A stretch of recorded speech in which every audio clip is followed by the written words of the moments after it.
Welcome back to the Mastering Runeterra podcast with Jay and Big. We got a great show for you guys today. Before we jump into everything, though, we just need to thank all of our subscribers. There's literally hundreds and hundreds of you guys now. If you haven't signed up already, what are you waiting for? You know, $1 trial for your first month gets you all of the guides for literally all the top decks. We have tournaments Monday to Friday for all our subscribers. We have a private Discord, all kinds of awesome stuff. So go over to the website, sign up now if you haven't already. Okay. Well, without further ado, I think no more announcements. Let's jump into it. Let's talk about some actual Runeterra for once, which I know is something that we don't do a lot on this channel time to time. Every now and then. Okay. So I figured we'd just start with kind of like what we've been doing. I played a decent chunk of ladder because I just need a top 25 for Worlds points now, because I think like it used to be like top 10 gets a certain amount and then 10 to 25 gets a certain amount, and now it's just first to 25 gets a certain amount. Yeah. So I basically had to climb, and I did not touch ladder last patch like at all. I was at like 100 something LP, and then recently I was like, all right, let's get that number up. And so I picked up Samira Fizz, which started seeing some play. I jumped around some lists a bit, but I'm really happy with the one that I have right now, where it's like all the burble fish, all 3 Shelly, all 3 coral creatures, right, like that, and the Father Furies. And man, that deck is really strong.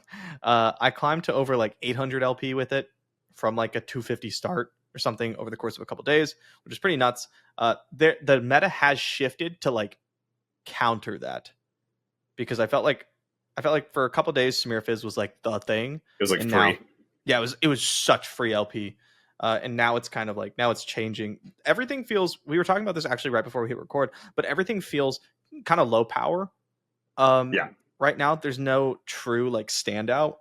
And so the meta, especially on ladder, has been very cyclical, where it's been like, this is the best deck, but then like there are things that beat that deck, so you just play that, and then now this is the best deck, and then you just play something that beats that, right? So like a few days ago it was Samir Fizz was the best deck, and then people started playing Swain Alawi and Jinx Kennen, which we're going to talk about basically all these decks, to beat Samir Fizz. Now Samir Fizz is the top dog anymore. Now people are playing things that beat Jinx and Swain Alawi, and then we'll see it kind of just keep flipping, it feels like. Has that been the impression that you've gotten as well?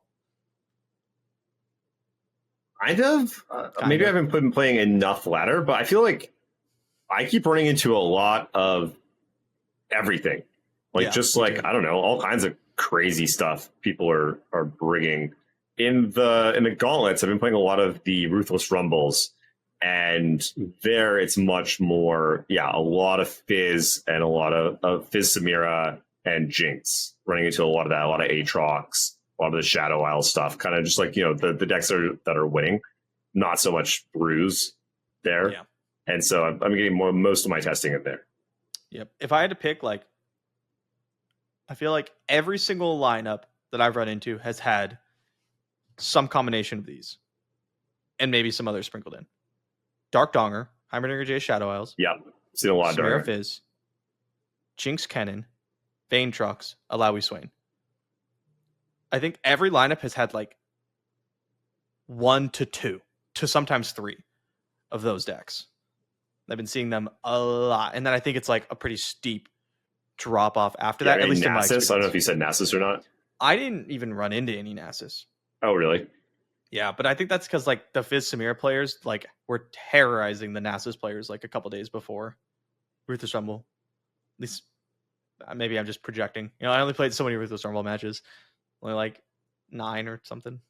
10. Yeah, fair enough. But to your point, though, it is a very small, instead of what we normally see where 1 or 2 decks zoom up to almost tier 0, it's like there's this little ring of like 6-ish decks that are all kind of like tier 1.5 or something like that, Mm-hmm. Like right there being where they're strong, they're powerful. And there's a little variation between them. You probably rank them a little bit, but almost all of them have probably decks in that same 6 or 7 that are bad matchups to them. So they have decks that they're good against, quite a few of them, and then they still have 1 or 2 of the good decks that they have a pretty bad matchup into. which makes for a really interesting meta, like you were saying, where we kind of feel like things are like bad. And so looking back at other metas like this, what has historically happened in your mind? Because I have an idea, but I'm not sure if I'm correct enough. In metas like this, I feel like, in my experience, the people who have really succeeded are specialists. Okay. Yeah, I think like there's a bit of matchup rouletting going on, but I found that in metas where everything's kind of the same, the people that really rise above are the people that are able to eke out every percentage with their deck. Or like I think we'll see the Vaintrox like specialists perform very well at this Open. Yeah, which is exactly. Oh, and my camera froze. Nice. So that goes on with what I was going to say, which is that everyone tries to do the thing where you find new decks that attack the field, and a bunch of brews come up, and none of them end up actually doing anything because, like we said, there's so many decks at the top, like 6 or whatever, instead of normal like 2-ish. It's so hard to be good into like so many decks. So you just have like another deck that's good into some of them and then bad into some of them. And at the end, it is still kind of those same decks that are good, which would mean where do you get your edge from if you can't attack it with different types of archetypes? It's just playing better. Just, like you said, being a specialist. Yep. To compare it to last beta, where did I get my edge from? I brought the best decks. That was it. Did you bring Karma? Yeah, I brought double Siren Song. That's the important part. I brought double Siren Song Reaver's Row. So like people who weren't showing up with like Siren Song Reaver's Row, I was just running them over. Right? Because like, oh, what I do is just inherently much more powerful than you. So you like already have that hurdle to overcome. And in these metas like this, that's not really the case. Like you were saying, like you have to find your edge elsewhere.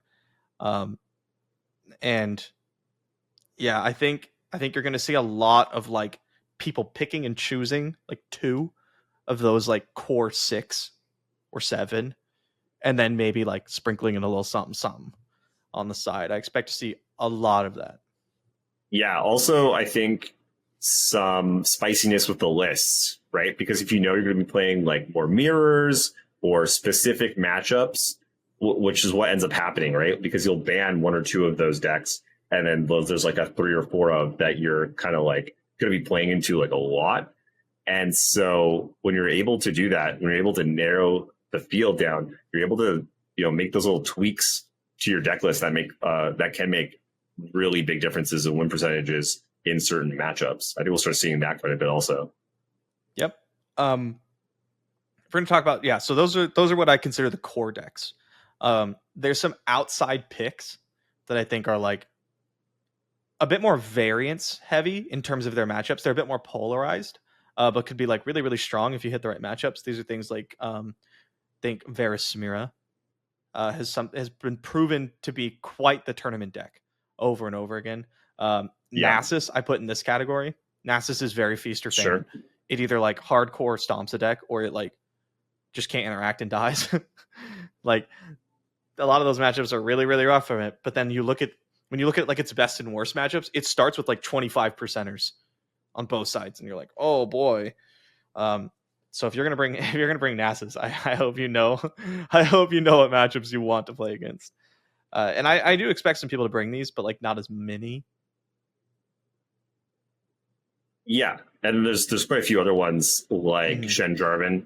Yeah, Tristana decks are popping up again. Of course, yeah, all the CS decks, same sort of thing. Scouts, elites. Some things you'll roll, some things you'll just kind of be dead to.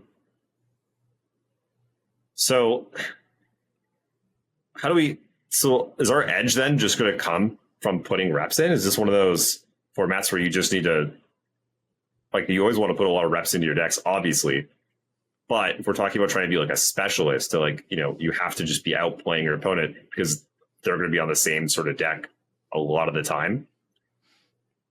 How do you ideally do that? Are you like playing more mirrors perhaps? Yeah, I think people like forego mirrors a lot, and I think they're like one of the easiest ways to gain a large edge in any given matchup. Mirrors have usually been one of my favorite things to play, especially when it's any kind of like spell heavy mirror. I find that I tend to win a lot of those, and so I put a lot of practice into them. I do think that there is a lot of teching you can do, like you brought up. It's pretty easy to look at your lineup and be like, okay, well, against this lineup, this deck is never going to play against Fizz Samira, right? It's the best matchup into Fizz Samira. My opponent's never going to let me play it. So why don't I just like make it a little bit worse into Fizz Samira, and I make it a little bit better into other things? Maybe you put some cards that like are on average not as good, but in specific matchups can be incredible, right? Like those really like splashy cards, because you can expect to see a certain matchup more than you would in ladder, right? So like you're going to play Vaintrox versus Alawi Swain more often than you would normally if that's how the lineups work out. So I feel like you can tech your decks just a little bit, just tweak it a little bit, and give yourself quite an edge there. Yeah, for sure. I'm trying to think of. I know we did this before we came on the cast, but thinking of like the other outside decks, if there's actually anything like Ash or Puff Caps or like any of these other strategies that could possibly pop back up.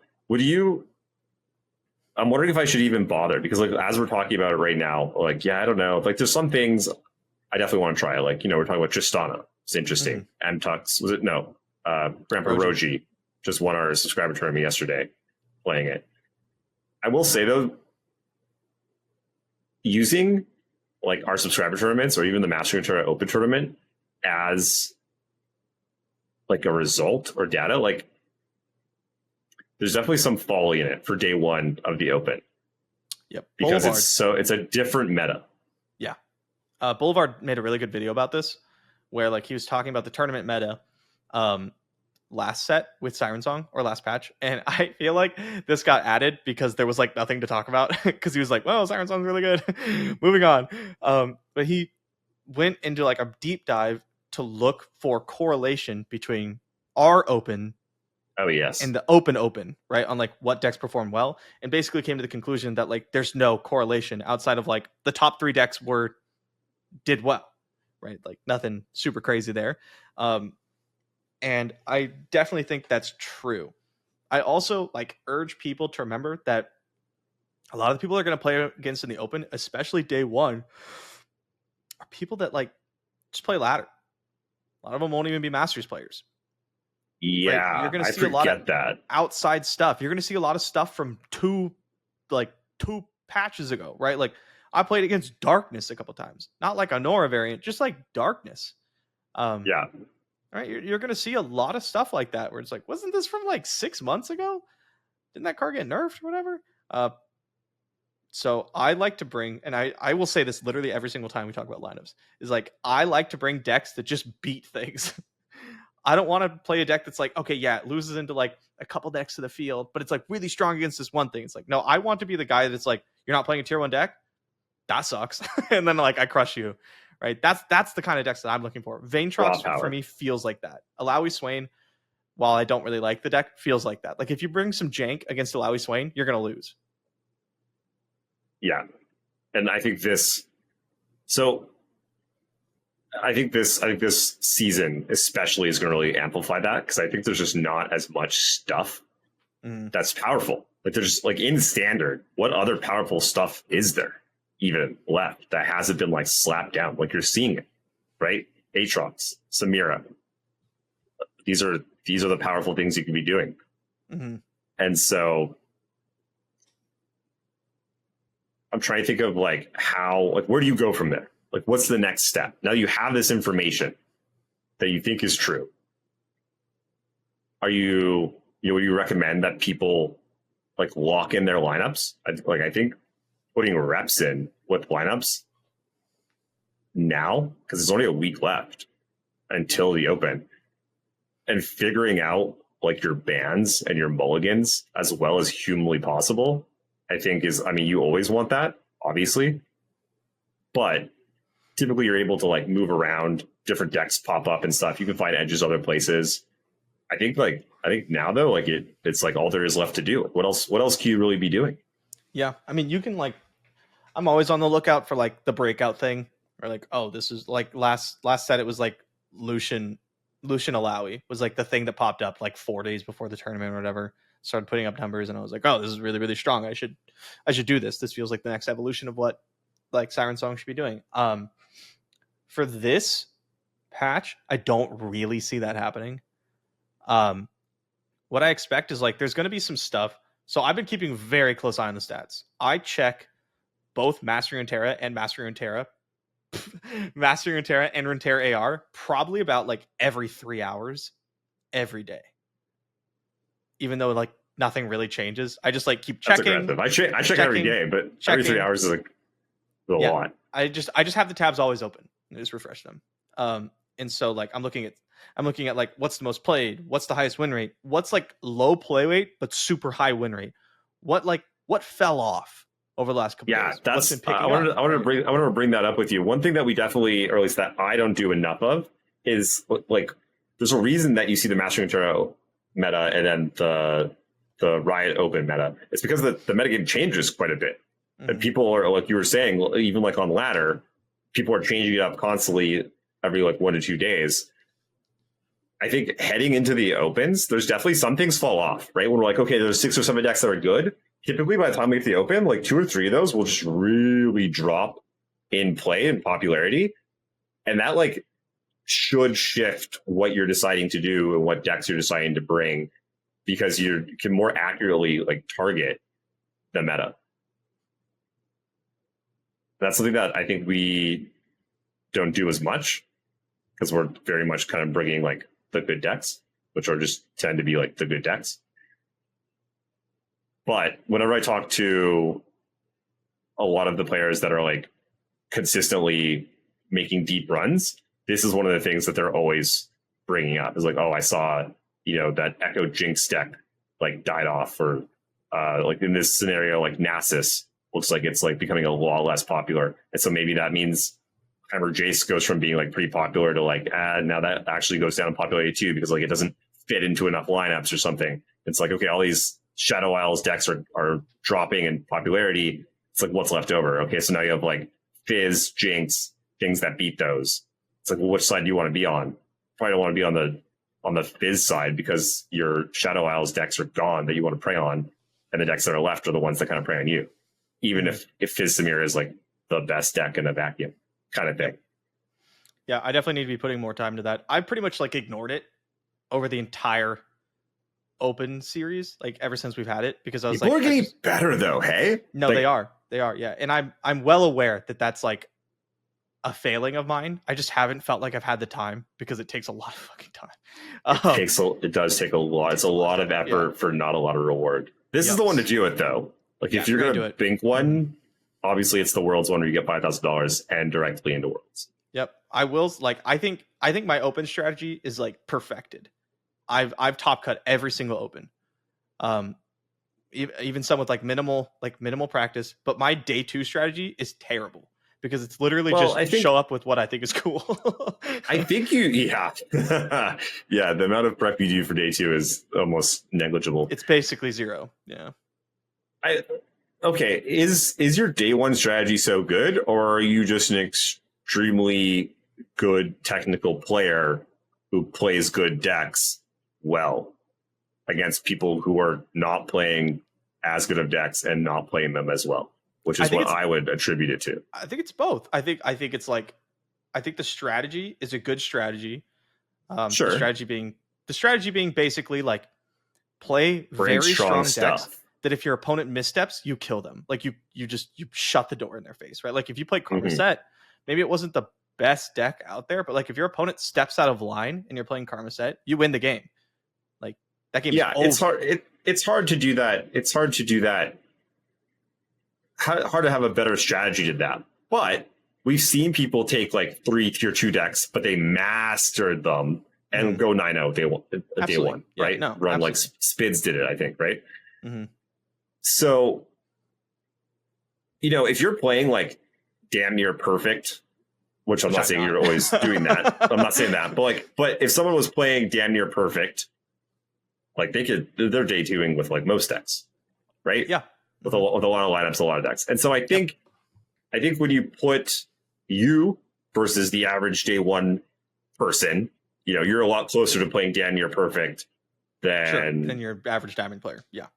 Yeah, like there's a huge gap there. And then also you combine that with the decks that you're bringing and the decks that they're bringing, there's a very large gap, and you have a large edge on people.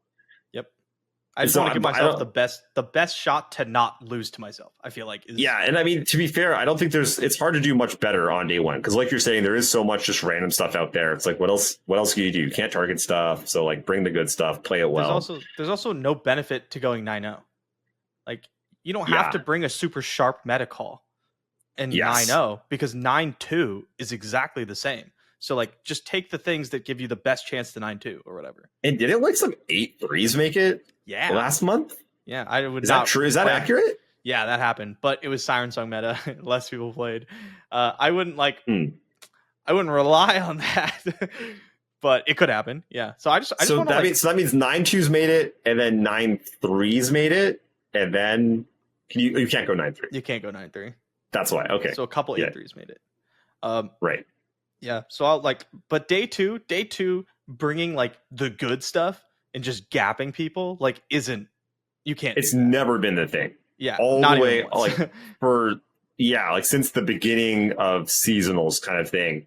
The people that win on day two are always the ones that target the meta and just clean house on all the people that are just standing still playing the good decks. Yeah, because if you take Floppy Mudkip and Floppy Mudkip's a better player than I am, right? Floppy Mudkip puts in a lot more time, a lot more practice, has a lot more better meta calls. If we played 100 games and my lineup is flavored into Floppy Mudkip, I will win, right? Like over the course of 100 games, I will win, because the skill gap is not, in my opinion, maybe people disagree, the skill gap is not so large at the top level to overcome like supreme lineup diffs. You know what I mean? Yeah. Like, if your lineup's a lot better than mine, when we play 100 games, you will beat me. I believe. Like, I think that's how it works. Yeah, because there's only so much you can do. There's only so much you can do. Yeah, and so like, I show up to these day twos with stuff that honestly, if I played out the entirety of if I played 5 to 6 matches, I would go 3-2 with my lineups, I believe. Yeah. Right. Like on average, probably like 3-2. And then, but that's not good enough, because there is no like, oh, you had a good record, you're in the next stage. Like, you have to win.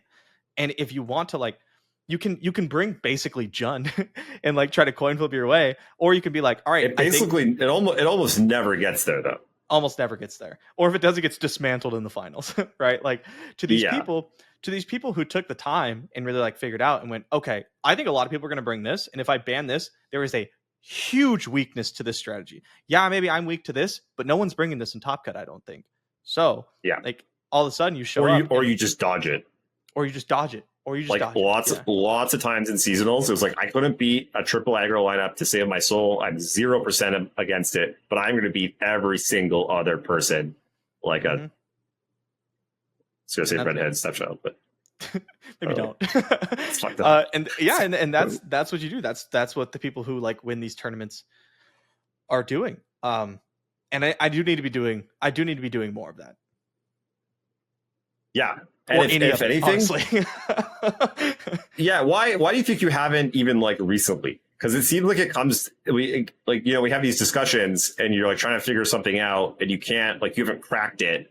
And so you're like, I'm just going to default back to the stuff that I know is good. Are you at a point now?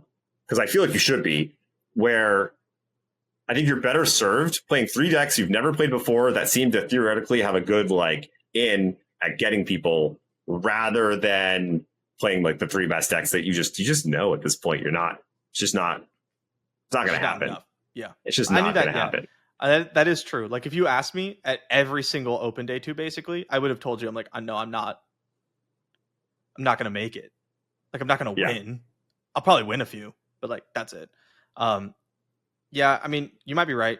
I think like my strategy going into this entire season, this entire like year, was just like, be consistent. I was just like, I'm just going to top cut every single open, and I'm going to get as many ladder points as I can, and that's how I'm going to qualify for Worlds. And so like the extra time that it takes to make a lineup like this, I'm like, oh man, I could build this lineup and just go out in top 64, or I could play what I know is pretty good and maybe I top 16 and get some extra points.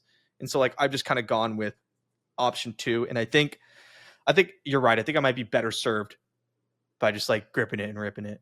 Do you know how many at the end of the year, how many people make it into Worlds off of points? No. Because I don't think it's a lot. It's not. Nope. But I'm like, I don't know, 8th.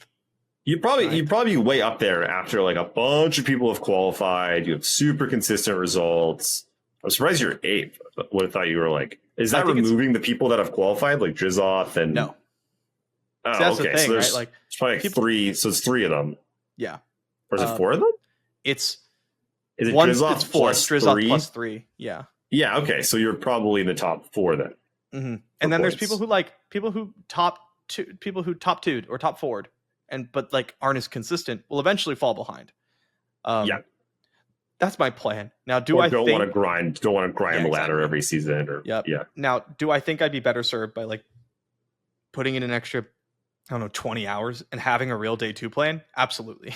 Should I do that? Yes, I really should, and I'm going to try to. But it's like it's not easy, right? It's not. It's really hard. You got to turn over a lot of rocks to find that gold. You know. Mm-hmm. Yeah. This format, I think, or this meta, I think, might be easier to do. Okay. I don't know about easier. It just seems like there's less rocks to turn over. Mm-hmm. Like there's not a lot of options. That does feel that way. And I think you could also early on, like right now, be able to figure out what it is you want to be good into on day 2. That's true. Yeah, I do already have an idea. Yeah.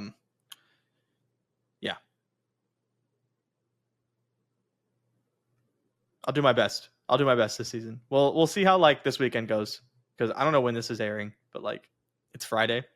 Probably, it might go out like Saturday morning or whatever. So okay, that's why I didn't try and plug the tournament. If for some reason this gets out Friday night, though, we have our tournament Saturday morning, which Maj and I will both be playing in, which I'm actually very much looking forward to. Are you gonna be streaming it?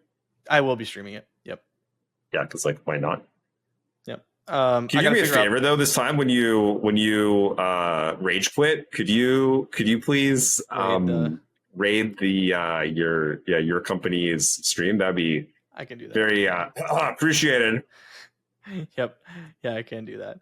Oh, thank you. I'm not exactly sure I'm going to play. Like a decent idea. What? Just bait and switch me at the end? Do you know what you're going to play? We were literally sorry. I thought you said Oh. I'm not sure I'm going to play. I'm like, I'm what? not sure what I'm going to play. I was like, okay. we were theory crafting lines I think, like you know 30 what? minutes ago. I think I'm going to play Aatrox Quinn. With Vayne. And then I think I might maybe throw in Vayne. I don't know.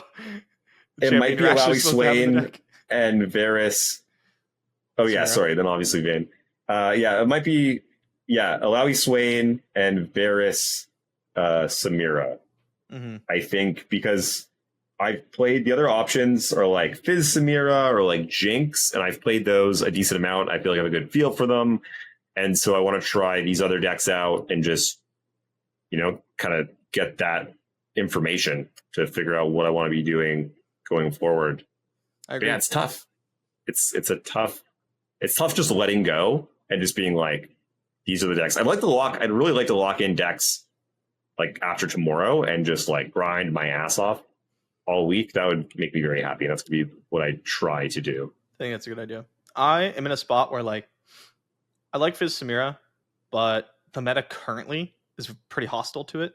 Like we've mentioned before, it's in that part where like the decks people are playing, they stopped bringing things that like are your free wins. No one's playing Nasus anymore, right? They will be there at the Open, but like not in the numbers that I would have expected a week ago. I'm seeing a lot of Jinx. So like right now, I need to know like, can I bring a lineup that's like good into Jinx, or do I just need to ban it and move on? Jinx is good. It's really good. I don't like to play it. I like it. I like chompers all day, just dragging stuff around.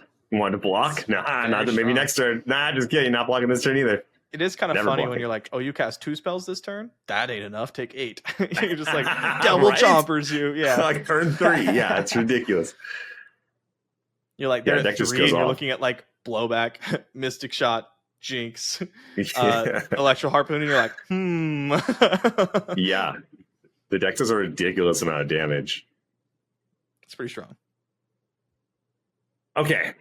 Well, I think we're hitting up 30 minutes. Is there anything else? We didn't have like a lot to touch on. We're kind of like feeling like these decks that we mentioned are sort of at the top of the heap. Wondering if anything else will come up. Don't think so too much. I don't think so. But- I think everything that we've seen that like comes and dominates, it dominates for like 2 days and then it like cycles out. Like Fizz Samira was like that last week, right? It wasn't really being played. And then all of a sudden, Nasus was like everywhere. And then boom, Fizz Samira showed up and it just ran the place for like 2 days. And now people are ready for it. It's just kind of cemented its spot with the other like 5 decks in that little zone. We'll see. Yeah, we'll see. I think the best deck, like the best all-round deck, is probably Vanetrox. I think it's just the it seems like it to me. Okay, let's do some predictions. This will be fun. Okay. For the Mastering Runeterra Open tomorrow. Mm-hmm. Which deck has the most copies? Which deck is the most played? First off, Jinx. just overall. Jinx. Yeah. Okay. I feel like it's Jinx or Fizz Samira. Oh, you think Fizz Samira is up there? I think Fizz Samira is going to be 4th. Okay. Yeah. I think it's going to be like Jinx, Alawi Swain, Vanetrox, Fizz Samira in that order.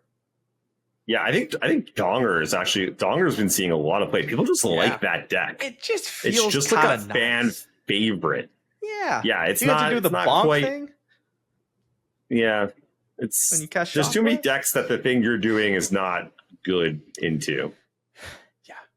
Yeah. No, I wish I could bring Donger. But- Currently, I feel like I But can't. I think a lot of people either A, don't know that, B, don't care, or C, just want to fucking choose violence. Okay, and then which deck do you think will be most represented in top 8? I think probably Jinx. Yeah, probably Jinx. Jinx and then Aatrox, maybe? And then Vanetrox. Yeah, I think Vanetrox jumps ahead of Alawi Swain. Yeah, well, I always sway, and I need to put some reps in with that deck because I just have such a hate on it for being so like clunky and like So not clunky. quite good enough for It's so long. hit or miss. Everything has been pushed down so much, and Swain got like buffed. Mhm. So Swain's a fucking house now. Hey, like Yeah, dude's big. Swain does work, and then Mhm. also like with the 1-drops, he levels so fast now. So the deck is definitely a different beast than it was once upon a time. Yep. The deck feels. I don't like to play the deck because like there's 2 halves of the deck, and if you draw the wrong Yeah. half, you lose the game. But like when you draw Yeah. the right half, the deck is very good. And there's been a lot of decks like that, but Swain, I feel like Swain, especially because he has like Leviathan and everything, kind of exacerbates the issue. And so I've never really liked to play him. But man, when they just go like 1-drop, 3-drop, Alawi, Tentacle Smash, you're like, fuck. God damn it. Stop. Yeah, Make it this stop. sucks, man. What about Jinnar? Jinnar? Yeah, so this is a deck that I've never really liked, but like it's definitely a deck. But let's see, like it was last season that it popped off, Mhm. and then it did do particularly well in the Open, right? No, it was pretty good into like Evelyn, but not the other versions of Siren Song. And the other Yeah. versions of Siren Song were the better versions of Siren Song. So now it doesn't have to deal with Siren Song. No, but like Broadmain's not great against like Jinx or Fizz Samira. Jinx, Fizz Samira. Yeah, you're bringing Nora into a field full of Electro Harpoons. It's like, Yeah, even like I feel like Aatrox, I feel like would be okay Yeah. against that deck. yeah, it's just a bunch of pings. It's like Yeah. until they get to Broadmain, it's just pings. Can't ping my huge tough things. That card, man, every time I'm like, Vayne Aatrox has a bad matchup into this, it's like, but if you draw the 4/3, you just win. That card's insane. That card So is good. absolutely insane.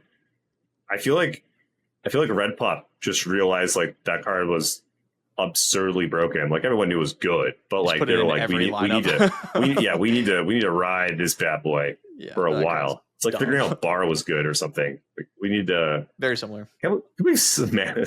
Bar used to be 6 mana. Yeah, and no one played it. Do you think there were, before Jason Sational started playing bar, do you think in previous seasons there were bar decks that would have been good or competitive before Seraphine? Absolutely. Yeah. Because like the first bar deck wasn't even Seraphine. She wasn't even out yet. No, but that deck was also like okay. It was like goodish. It was okay, unrefined. It was very like Jason Sational. Not that he did a bad job building the deck, but like it definitely had like his personal flavor. Bunch of flavor. Yeah. And I think it could have been like super streamlined. Like we were playing 3 of everything. You know what I mean? And like, but man, you just go like bar 6, bar 7, and you're like, oh, I can't lose. Yeah, there's some. I remember seeing that card and being like, I'm pretty sure this is like good. Isn't this good? I like try to make. I made some shit decks. I can't build decks, and I played it on 6, and then I got a 3/3, and it made some random spell that didn't do anything. I don't even know what my deck did. You know, but I was just like, on 6. Nah, I guess, and like I don't know. I think I just died because like my deck probably had no cohesion or whatever. And it's the same with pick a card. Used to draw you 3. It's like 3 mana, draw 3, and I was like, this card must be insane coming from Magic. I was like, this is one of the most insane cards I've ever heard of. It's like it goes in no decks, 0 currently. None. Sure? until TF Biz came out, it was like, oh, this card's busted. It makes me wonder if there's any other like sleepers. Anything else that's... I think bar was gated by like no one knew how it worked because it's super not clear. It just said that was, I remember. Yeah, you never knew like which ones got discounted. Like some did and some didn't. And yeah, what's a new card? I thought it was created cards. Like everyone had a different idea of what new meant. And until Seraphine came out, no one really knew. And so I thought it was cards that you drew, like new cards like nobody knew. Nobody knew. So I think it was so confusing. Kept bar down for a while. And I think too stupid to use the card. Too dumb. I think like a current one where we're kind of seeing that is like Sump Monument. It's like people are realizing that it absolutely guarantees you like another turn or two. And that's really good. But I remember I said this before it came out, and I think Drizzoff said like the very same thing. I was like, it's going to go into some decks and it's going to be like kind of decent, but the deck that like breaks this card does not exist yet. And when it does, like you're going to feel it. You know, like there's going to be something that comes out and this card will need to be like banned. I have a question. Does it feel random when you play against it? Because multiple times now I've hit my opponent for big amounts of damage, huge amounts of damage. Like they'll get like 150 puff caps. They'll have like 25 cards or something, and they'll draw 2 or 3 cards, and it'll be like 1 or 2, 1 or 2, 1. Like it happens. Like nothing. Yeah. I have that when the average is like 5 or 6, and they're like hitting once. I have several videos where my opponent has hundreds, and then they hit like 1 or 2, and I have like 20, and I hit 3 and die. Just last night I was recording for the video that came out, which is like a super like low effort, just gauntlet Ruthless Rumble match. And I was playing against Teemo Jax, which is not a puff cap deck, right? And I was like, people tend to overvalue Teemo in matchups where it's not puff caps. Teemo's basically like 1 damage plus maybe 1 or 2 over the course of the game, right? Like each Teemo hit, which is, you don't want to get hit by that, but like Legion Saboteur is going to deal you more damage than Teemo.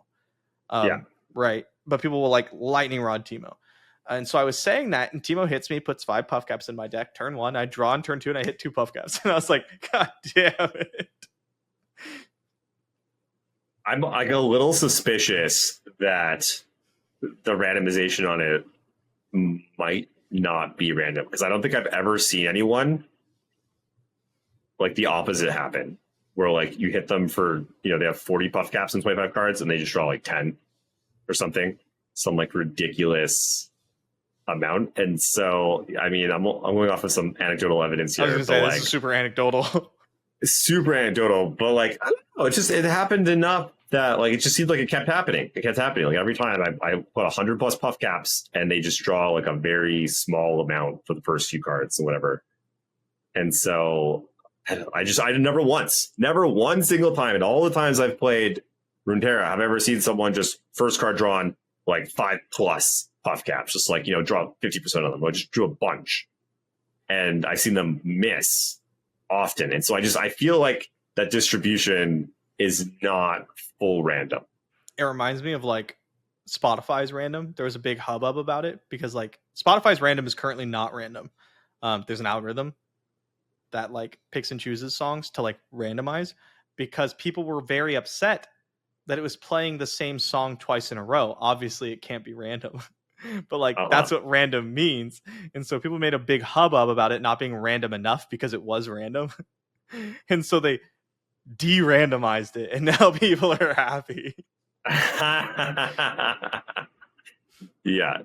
And I mean, you know, being a poker player, I understand this being a small sample size and everything, but like, I've never like, what do you think is more likely, that like maybe their Riot's algorithm isn't completely random? Like, I think that that's probably totally a thing. I mean, you like, can't for be instance, completely random, right? Like that's how, I don't know much about programming or anything, but I believe it's like impossible to be completely random.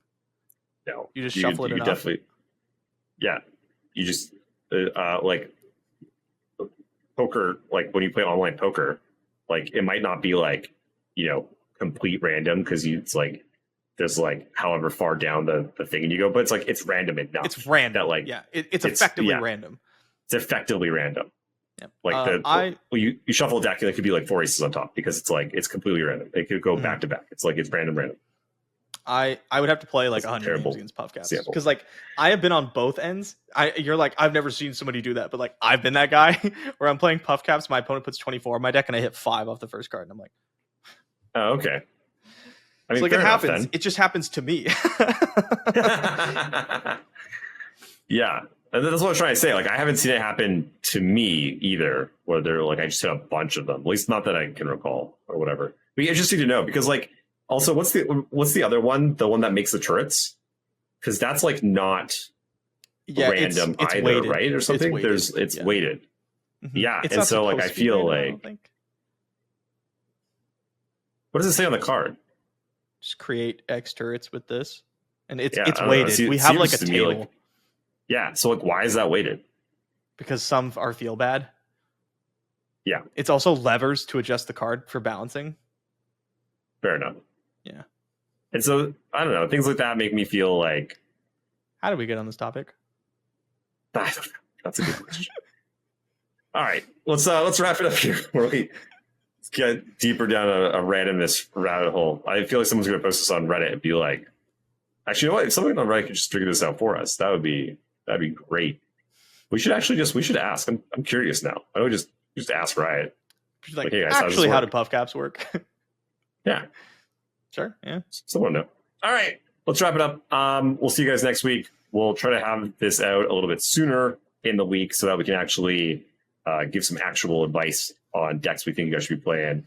Maybe tell you what we're playing, some lineups, etc. And that's it for J&B. Say bye. Say bye, babe. Bye. This is a sad sign off. Bye, guys.